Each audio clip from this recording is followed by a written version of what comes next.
Alors bonjour et bienvenue à votre cours 101 sur l'effet des drogues et l'alcool sur le système nerveux central. Alors tout d'abord, je vous présente nos participants de la semaine. Commençons par Jeanne, la championne de la semaine précédente qui revient en force pour terroriser ses adversaires cette semaine. Ensuite, voici Nacha qui nous vient directement de la Beauce pour présenter son point de pays. Et la dernière et non la moindre, elle est reconnue, Alexandra, l'aspirante numéro 1 pour le titre. Maintenant passons aux choses sérieuses sans plus tarder. Êtes-vous prêts, mesdames? Oui! Bon, alors pour commencer, nous allons vous introduire à certains principes très importants dans la vie de drogue et l'alcool. Commençons tout simplement par qu'est-ce qu'une substance psychoactive. Les substances psychoactives sont les substances qui ont des effets sur le système nerveux central et qui modifient ainsi les sensations, le niveau de plaisir, l'activité mentale, etc. Ce qui entraîne une modification du comportement chez l'individu qui en fait usage. Leur consommation peut aussi exposer la personne à des risques et des dangers pour la santé. Il peut entraîner des conséquences dans la vie quotidienne s'il y a présence d'abus et de dépendance. De plus, elles ont des effets variables sur le corps selon leur mécanisme d'action et leur nocivité, et ce, à court et à long terme. Bon, alors la première question, mesdames, quelle est la drogue la plus populaire au Québec? La drogue la plus populaire au Québec est le cannabis. En effet, à l'année 2000, le cannabis représentait 66% des substances contrôlées identifiées au Québec et 48% en 2013. De plus, le Québec représente environ un tiers de tous les échantillons de drogue soumis pour le Canada. Alors, quels sont les effets du cannabis, mesdames? Le cannabis, ça provoque de l'agitation, une perte d'appétit, puis ça augmente aussi l'anxiété. C'est faux, madame. Alors, poursuivons avec une légère capsule qui va nous permettre d'en apprendre davantage sur les effets du cannabis. Le cannabis agit sur les récepteurs CB1 qui sont présents un peu partout dans le cerveau. Les régions du cerveau sur lesquelles ces récepteurs agissent sont impliquées dans la mémoire, la concentration, la perception et les mouvements. Normalement, une molécule endogène nommée anandamide s'y lie naturellement. Cette molécule participe dans la régulation de l'humeur, de la mémoire, de l'appétit, de la douleur, de la cognition et des émotions. Lors de la consommation de cannabis, sa substance active, le THC, se fixe à un récepteur cannabinoïde de l'anandamide, ce qui modifie l'activité de plusieurs enzymes intracellulaires. En effet, il survient une baisse d'activité de l'enzyme AMP cyclase, ce qui fait que la quantité de neurotransmetteurs relâchés est diminuée. Toutefois, les neurones dopaminergiques, circuits de récompense, ne possèdent pas de récepteur CB1. Ces neurones sont normalement inhibés par les neurones GABAergiques, qui eux possèdent des récepteurs CB1. Le cannabis vient donc inhiber les neurones GABAergiques, ce qui provoque une activation des neurones dopaminergiques et donc une augmentation de libération de dopamine. La consommation de cannabis entraîne donc les effets suivants à court terme: augmentation de la perception des sons et des couleurs, sensation d'irréalité, perception altérissante, diminution de l'anxiété, somnolence, sensation d'euphorie.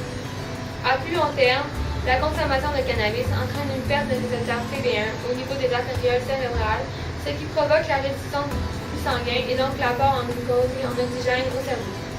Les consommateurs chroniques peuvent donc avoir des troubles de l'attention, de mémoire et d'apprentissage. Alors, si vous voulez bien, mesdames, passons à notre deuxième sujet, et j'ai nommé l'héroïne. Alors, qu'est-ce que l'héroïne? Donc, l'héroïne est une drogue psychodysleptique onirogène. Donc, en fait, c'est une drogue qui est susceptible de provoquer des états de rêve éveillés. L'héroïne n'a qu'un seul effet sur le système nerveux central. Il est relatif aux récepteurs des opiacés. Est-ce vrai? Allez-y. Moi, je dis que c'est faux. Faux? Oui. Parce que je pense que l'héroïne a plusieurs effets sur le système nerveux central. Est-ce que vous seriez en mesure de nous expliquer ça, madame? Oui, dans le fond, dans les effets, il y a la modulation des réponses nociceptives comme sensations et douleurs, et aussi la modulation des stimulations nuisibles, Ça se fait au niveau spinal et supraspinal. C'est exact. Ensuite, l'héroïne participe au mécanisme de récompense, de renforcement et de régulation des émotions au niveau du système limbique. Ensuite, elle participe aussi à des fonctions adaptatives telles que la prise d'eau et de nourriture et la thermorégulation au niveau de l'hypothalamus. Puis finalement, lorsque les récepteurs aux opiacés sont stimulés par les molécules d'héroïne, ils bloquent tous les messages désagréables du milieu externe et c'est ce qui amène le fun. Le mécanisme de bien-être de l'héroïne, est-ce que c'est le même que celui de l'acte sexuel? C'est vrai. Je suis certaine que c'est vrai. On est toute certaine. Oui.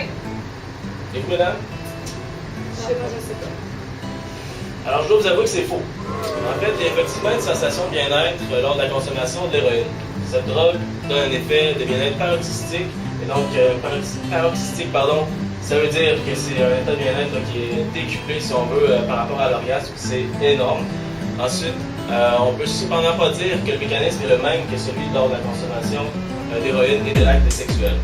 Les messages arrivent en effet au système nerveux central et les neurones du système limbique libèrent de l'endorphine. L'endorphine se lie au récepteur des opiacés et cela amène à l'euphorie. Durant l'injection d'héroïne, les molécules d'héroïne se lient directement au récepteur des opiacés et cela amène la pseudo-euphorie, qui est à distinguer de l'euphorie bien sûr.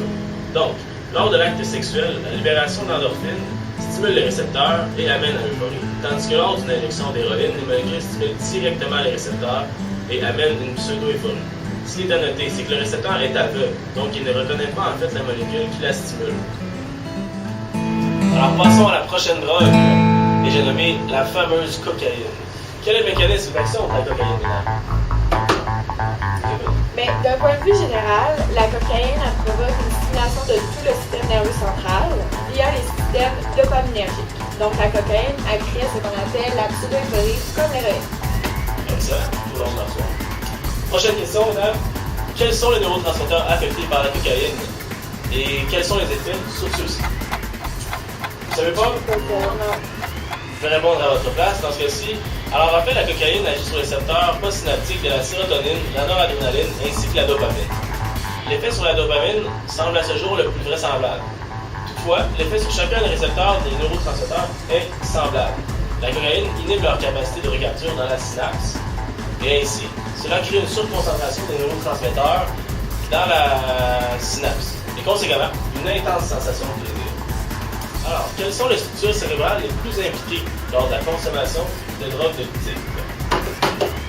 Alors, il y a l'aire tegmentale ventrale, le noyau accumbens, l'amygdale, l'hippocampe et le cortex médial préfrontal. Parfait, merci. Alors, prochaine question. Pourquoi la cocaïne peut-elle créer rapidement une forte dépendance?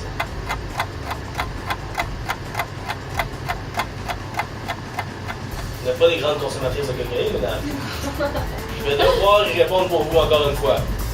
Alors, cela s'explique par le fait que la cocaïne agit sur le circuit neuronal de la récompense. En résumé, le cerveau humain associe souvent les activités hédoniques comme étant des activités essentielles. Par exemple, le simple fait de se nourrir ou l'activité sexuelle sont tous deux des activités purement nécessaires à la survie de notre espèce. Ce sont des processus qui activent les circuits neuronaux de la récompense et donc, après de multiples usages de drogue, on retrouve le même effet sur le système nerveux central et le cerveau. Le cerveau va en fait penser que c'est la drogue qui est essentielle à la survie de l'espèce et donc son usage va être recommandé si on veut par le cerveau, peut créer une dépendance et donc à long terme va entraîner des conséquences très graves telles que une destruction de certaines structures cérébrales ainsi qu'une diminution de la transmission des neurotransmetteurs dans le système nerveux central. Alors, si vous voulez bien, passons à notre prochaine substance d'abus, et j'ai nommé l'alcool. Tout d'abord, quel est l'effet de l'éthanol sur les réseaux GABA? En fait, le GABA il a pour effet de diminuer l'activité neuronale en permettant aux ions chlore de pénétrer à l'intérieur du neurone postsynaptique. Puis le chlore va être porteur d'une charge électrique négative, ce qui va contribuer à rendre le neurone moins excitable et donc va ralentir le cerveau.